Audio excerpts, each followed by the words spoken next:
ایک وقت ایسا آئے گا کہ تجارت اتنی عام ہوگی اور تجارت میں اختلاف ہوگا، اور جس کی وجہ سے ایک پڑھے لکھے انسان کو لوگ ڈھونڈیں گے اور اس کے باوجود بھی کہیں پر نہیں ملے گا، تو اتنے زیادہ جاہل ہو جائیں گے اور تجارت اتنی زیادہ بڑھ جائے گی کہ دور دور تک بھی پڑھنے والے موجود نہیں ہوں گے۔ اللہ کے رسول صلی اللہ علیہ وسلم کی یہ حدیث، یہ پیشین گوئی ہے۔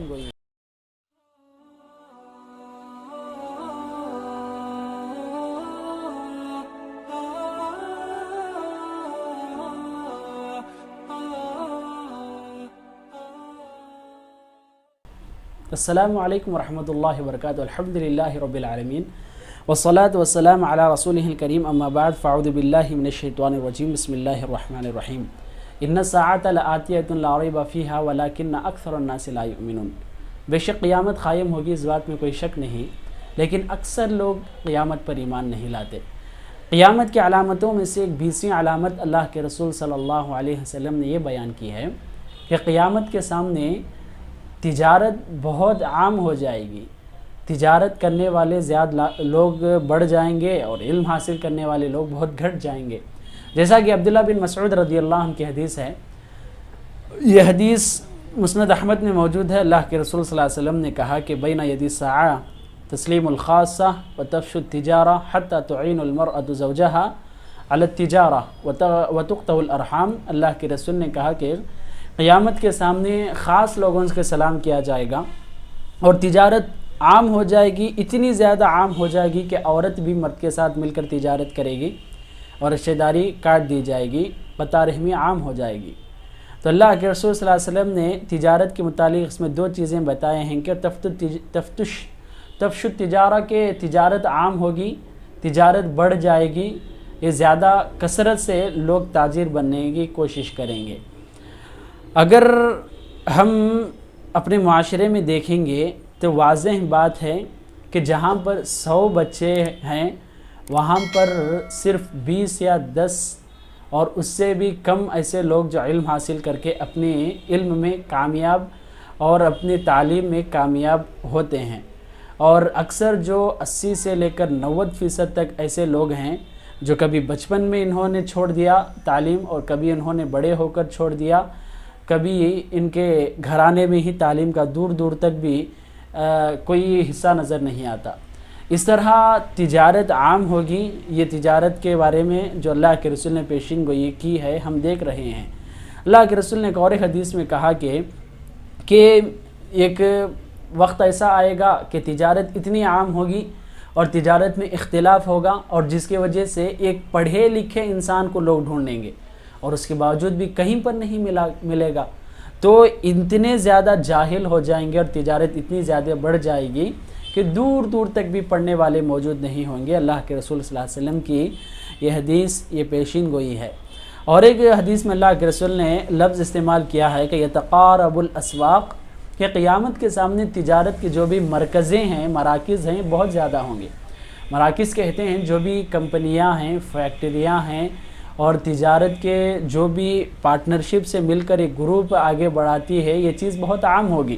ہم دیکھتے ہیں کہ کمپنیاں بھی بڑھتی جا رہی ہیں اور اس طرح کے بازار بھی بڑھتے جا رہے ہیں، مالز بھی بڑھتے جا رہے ہیں، فیکٹریاں بھی بڑھتے جا رہی ہیں، اور لوگ ایک دوسرے کو دعوت بھی دیتے ہیں پارٹنرشپ خریدنے، اور لوگ بھی آگے بڑھ کر اس کو خریدتے ہیں۔ اس میں کرنا نہیں کرنے کی بات الگ ہے، یہ اللہ کے رسول صلی اللہ علیہ وسلم نے ایک پیشین گوئی کی تھی جو آج ہمارے سامنے کھل کر نظر آ رہی ہے۔ اگر ہم دیکھیں گے تو اللہ کے رسول صلی اللہ علیہ وسلم کے اس حدیث میں اور ایک ٹکڑا ہے، حتی تعین المرأة زوجہا، کہ عورت اپنے مرد کے ساتھ، کہ بیوی اپنے شوہر کے ساتھ مل کر تجارت کرے گی، تجارت کی اتنی زیادہ عام ہو جائے گی۔ اگر ہم اس کی تفسیر اور اس کی تشریح پڑھیں گے تو علماء اکرام نے یہ بیان کیا ہے کہ عورت کس طرح مرد کا ساتھ دے گی۔ عورت کیا مرد کا ساتھ دینا، اس میں پہلا نقطہ یہ ہے کہ عورتیں مرد جیسے حقوق مانگنے لگیں گے، جیسا کہ آج کئی ایسے ممالک ہیں جہاں پر باقاعدہ عورتیں سڑکوں پر باہر آ گئی ہیں اور باقاعدہ وہاں پر وہ مانگ رہی ہیں، اپنا ڈیمانڈ کر رہی ہیں کہ ہمارا جسم ہماری مرضی، تو اس حساب سے ہم کو بھی مرد جیسے حقوق چاہیے، کوئی ہم پر سوال اور انگلی نہیں اٹھائے گا۔ اس طرح مرد جیسے حقوق مانگیں گے، یہ عورت کا باہر نکلنے کی علامت ہے۔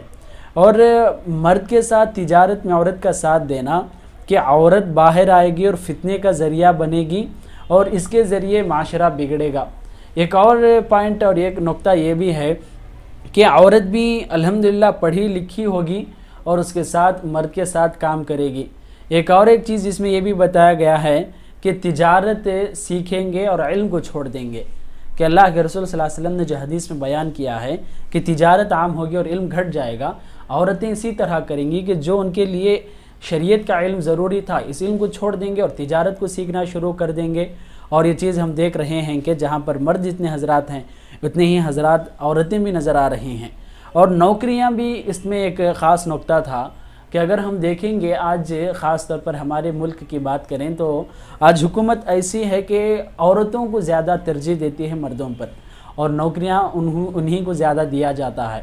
اس وجہ سے نوکریاں کرنا اور عورت کا باہر نکلنا باعث فتنے کا سبب ہے، اور اسے باقاعدہ حکومت اور سیاست ساتھ دے رہی ہے۔ قیامت کی نشانیوں میں سے ایک نشانی ہے۔